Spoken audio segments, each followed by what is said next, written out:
Я боюсь оторваться от людей. Я боюсь быть совсем одинокой. Мені кешір деп отыр. Содан кейін құладым. Түнде құлап, аяғымды сындырып. Мындай раковинаға дәретін жағып тастайды науқастар.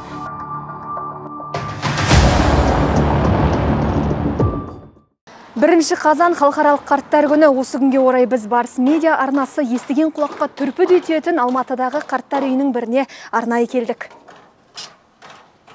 Бұл мекен ардагерлер үйі, сауықтыру орны, мейірім үйі, жылулық үйі деп түрліше аталады. Бірақ бала-шаға немеренің ортасындағы жылулықты бере алады ма?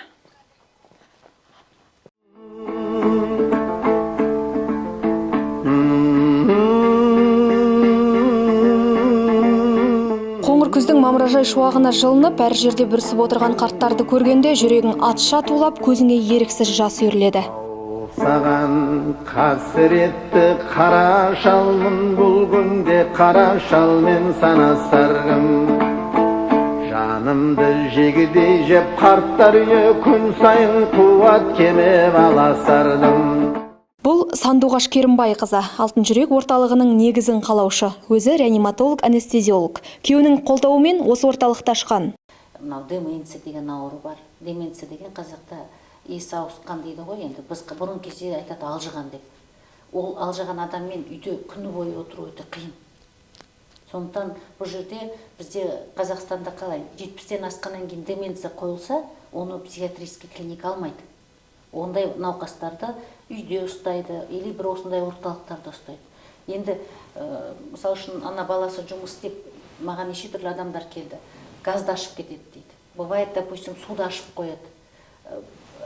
Тоқшайнекке стоп күйіп қалған болды.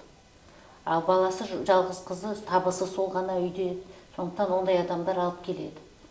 Содан кейін жаңаға әртүрлі аурулар деп айттым. После инсультное состояние, который науқастар тоже, может, медицинский уход все-таки керек ондай науқастарға. Сондай науқастар келеді.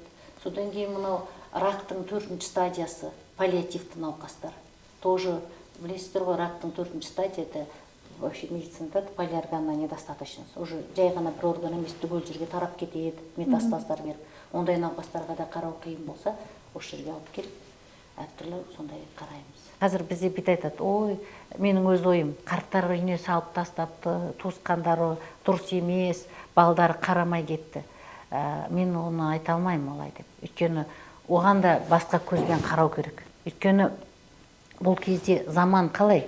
Гәр жанталасқан заман. Олардың жастардың да ойлары бар. Олардың да, допустим, пландары бар. Им надо жить. И ради этого всю жизнь сидеть, допустим, анасымен, это тоже их можно понимать. Потому что им надо дальше развиваться. А мына кісілерге көмек көрсету, егер осындай орталықтар бар болса, может, лучше осы жерге отырғызып қойып. Біз баламды садикке бергенде отырмаймыз ғой, мына балаға қарау керек, развивать ету керек деп.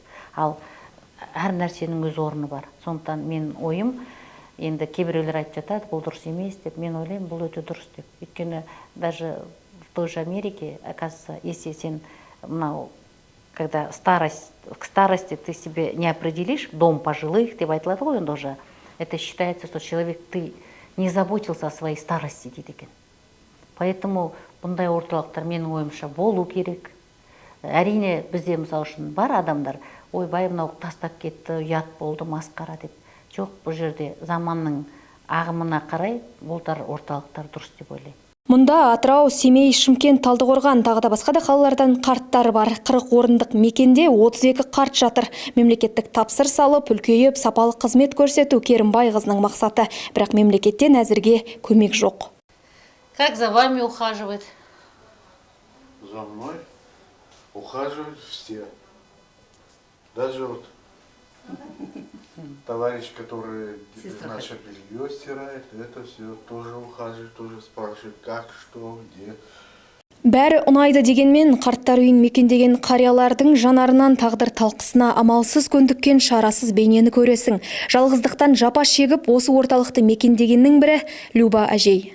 Не откажут, всегда помогут. Вот спасибо, соседки. Я вот так вот Она мне руку подает, я протягиваю, она мне на ушко говорит.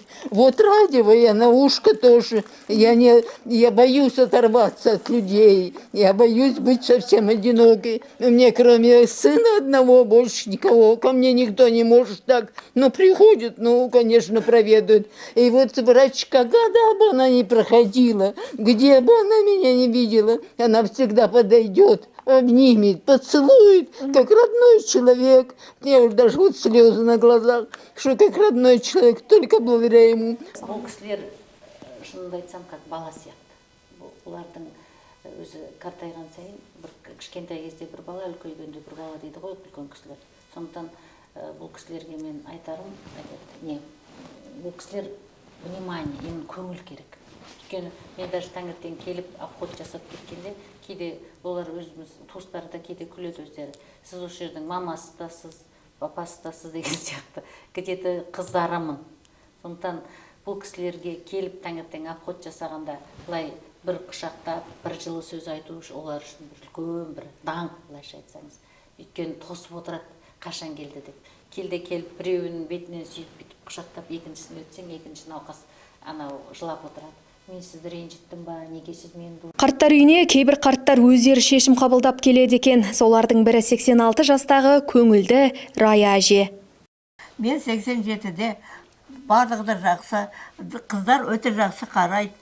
Бір ренжіткен жоқ. Мен 3 жыл осындамын. Өз үйім сияқты. Сонда бір ренжіш жоқ, бір жалыбы жоқ. Тірті ешкім ренжітпейді ма? Жоқ. Или сіз ренжітесіз ба? Жоқ. Қайта біз... Раиса Каевна, сіз ренжітесіз ба? Қайта біз ренжітеміз оларды. Ананы кел, мынаны кел, мынаны істе, мынаны былай істе деп. Онда келем деп өзіңіз шешім қабылдадыңыз? Өзім. Жоқ, ешқандай жоқ. Неге келем деген жаңағы үй тар болды, иә? Сол себепті? Үй тар болды. Содан кейін мен, жоқ, барлығы бір дұрыс болды. Мен көп жыл. Содан кейін құладым.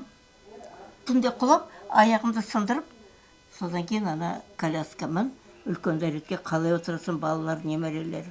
Содан кейін мен айттым, осындай барайық осы жерге, осындай жақсы Сандуғаш Керімбайынаға кездесіп, барлығы да жақсы болып. Енді үйлерін әлі көбейтпей жатыр. Анау енді жаңа ғана бітіріп, барлығын өзі дұрыстап. Үйді көбейткеннен кейін, кішкене площадь болса, мен алып кетеді ғой. Ойнап, күліп жатамыз. Кеше концерт болды, қандай қыздар келіп, балалар келіп, осы жерге билеп, еще угощение әкеп берді. Так что барлығы да жақсы. Бір ренжіс жоқ. Радиом бар. Радиомды бар ғой, так, тигізбеймін радиом. Рая әже Киевте оқып, мединститутта сабақ берген, бала-шаға немерелері келіп тұрады. Осы ғой деймін. Осыны кәмпит берін жатсыз ба? Әлтайырдеге балып кетеді кәмпит. Пожалуйста, міне. Кәмпит аңдеді. Содан кейін әкепті, тәке, мынадай вафли қымбат. Я говорю, мынаны әкелгенше, кішкене көбірек и подешевле десе. Нет, апа, әже, сізге алып келгенде. Міне, угощайтесь. Міне. Пожалуйста, Жақсы. Бір екеуін алайын. Үшеу алайын. Туыстарыңызбен барлығымен араласып, той-томалаққа барып тұрасыз ғой, ондай жерлерге? Барып тұрам. Сондай кезде енді ешкім айтпайды ма? Қайда жатырсыз? Қарттар үйі деген сияқты. Қазақ қоғамында сондай бір түсінікті өзгерту керек деп ойлайсыз ба, жалпы? Мен сізге айтайын, шынымды айтып тұрмын. Мен айтамын, балалар, ренжімеңдер, сендер ренжімеңдер, мен осында барға так болғаным жақсы. Даже кеше так по радио сказали о том, что қазір указ шығыпты. Если кемпірлер балаларға реніш болып біраз айтса, оларға даже соттайды екен даже. Жоқ, бір мынада реніш жоқ. Ол түгелі мына жерге де бір реніш жоқ. Жақсы. Психотерапевттар біздің науқастарға өте көп қажет. Өйткені мен сізге айтып кеттім, жаңа деменция, Альцгеймер деген науқастарға. Оларға өте көп психиатрлар керек. Психотерапевт айтамыз ғой кейін кезде. Сол психотерапевттарды шақырамыз. Керек болса неврологтар келеді. Және де бұдан басқа бізде реабилитолог бар. Тұрсынжан Үсейінов орталық ашылғалы осында массаж жасайды. Дәрігердің нұсқаулығы бар. Әр қартты күніне 1 сағат уқалайды. Массажды бүкіл денесіне алған адам әрбір зонаны бір бөлек алса болады. Ол аяқтары, қолдары, арқасы, іш және бас дегенде, мойын және бас дегендей. Жастар ондай жұмысқа қиналады. Біреудің дәретін кім алғысы келеді? Бывали момент у нас вот мынандай раковинаға дәретін жағып тастайтын науқастар. Өйткені олар не от того, что олар специально делают. Это пациенты, которые с деменцией. Они болезнь центрального генеза дейді болады. Она не соображает. Ондайларын өздерін дәретке отырып қойған, на стенаға да жағып тастайды. Ал ол біреудің жап-жас қызы, мысалы үшін көрмеген ондай нәрсені. Бір медсестраны санитаркама алып келіп жұмыс істеп, бір науқастың дәретін ауыстырғанда құсып жүгіріп кетіп қалды. Это тоже факт, потому что это человеческий факт. Мен ол қызды кінәламаймын, бірақ та ол кісі ондай жұмыс көрмеген өмірде. Қарттарға күніне 4-5 мезгіл тамақ беріледі. Мұнда қарттар демалады, әңгіме дүкен құрады, достар табады, жалғыздықтың қасіретін сәл болсын азайтуға тырысады. Как вам тут? Нравится уход? Чудесно. Нравится, как дети. Қарттар жұма сайын арнайы маманмен жаттығуда жасап тұрады екен. Определенный нелер бар, агентстволар бар. Солармен бізде шартымыз бар. Олар өздері келіп, жерлейді. Өйткені бізге түскен науқастарға мен сразу айтамын, бізде справка о смерти бермейміз. Если там родственниктер өздері келіп алып кетеді, олар бізге ана жолы бір предложение болды, чтобы осы жерде провожать еткен. Мен ондайға пока келіскен жоқпын. Ондай әлі болашақта ойластырмасам, менің ойлаймын, все-таки олар өзінің семьясында или басқа жерде жерлеген. Өйткені басқа адамдарға да үлкен травма болады. Осы жердегі барлық шаруашылыққа жауап беретін осы жердің мамасы дейді. Бұл жерде тәте тазалыққа жақсы қарайды екен, аптасына қанша рет ауыстырасыздар? Аптасына 1 рет ауыстырамыз пастельдерді. Үнемі бізде таза болу керек пастельдер. Күнделікті обходта қараймыз, кімнің үсті кір, кімнің пастелі кір, соны обязательно ауыстырамыз. Бұл жерде сондай адамдар барлығы.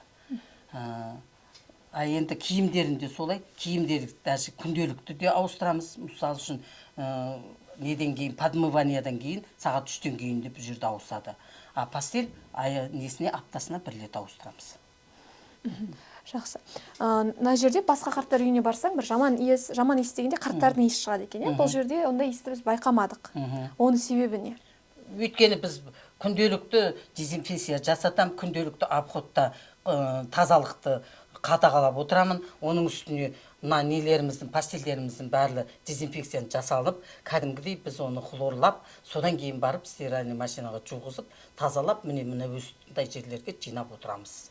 Қарттар үйін паналағандар арасында прокурор, мықты мұғалімдер, тіпті кезінде министрлікте жұмыс жасаған 76 жастағы Хантөре Рахымғали ағамыз бар.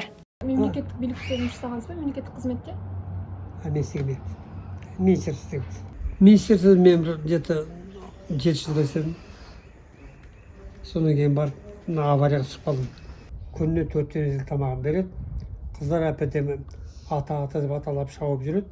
Бірақ енді кашы берген жоқ қой. Бұрын кішкене соғым сойып. Үйдің тамағына жетпейді дейсіз ғой, 5 бала. Иә, бұрын соғымды сойып жеткірді қой. Осы жақсы дұрыстау жер болған кейін қарайтын болған осында келіп отырмын. Әйелімді айтып отырмын. Ал әйтпесе мені кешір деп отыр. Қарияларымыз ешкімге өкпелемейміз дегенмен де қарт үйінің есігі сарт ашылған сайын жәудіреп, біреумен алып кетеді деп тосатындары бар. Бұны ашар кезде, осынан 2016 жылы біз көп ойландық. Орысша аттар көп, потому что мен шынымды айтайын, біздің мына келетін мұндай кезде көбінесе орыс халқынан көп келеді. Орысша қоямыз ба, неше түрлі ойлар қойдық, ағылшынша қоямыз ба деп. Сонда біздің Дәурен деген бір бауырымыз, апай осы алтын жүрек деп қойсаңыз қайтады деді. Бір жағынан өзімді ойладым, мен всегда өзімдегі жұмысшыларға айтам, бұл жерде жұмыс істеу керек адамдар үлкен жүрегімен деп. Өйткені алтын жүрегі бар адамдар мұндай науқастармен жұмыс істейді. Сандуғаш ханым, қарттар үйіндегі бір күндік өмірді көрсеткен үшін рахмет сізге. Қарттар өмірі еліміздегі үлкен мәселелердің бірі. Сол үшін сіздер осыған назар аударғандарыңызға көп-көп рахмет айтқым келеді. Жақсы болыңыз. Я достар, қарттар үйіндегі тағдыр осындай. Сіздермен бірге болған Ұлжан Мұхамбек Паша, Шамен арнайы Барыс медиа арнасы үшін мейірімді қоғам орнатайық, қарттарымызды құрметтейік, алтын жүректі болайық.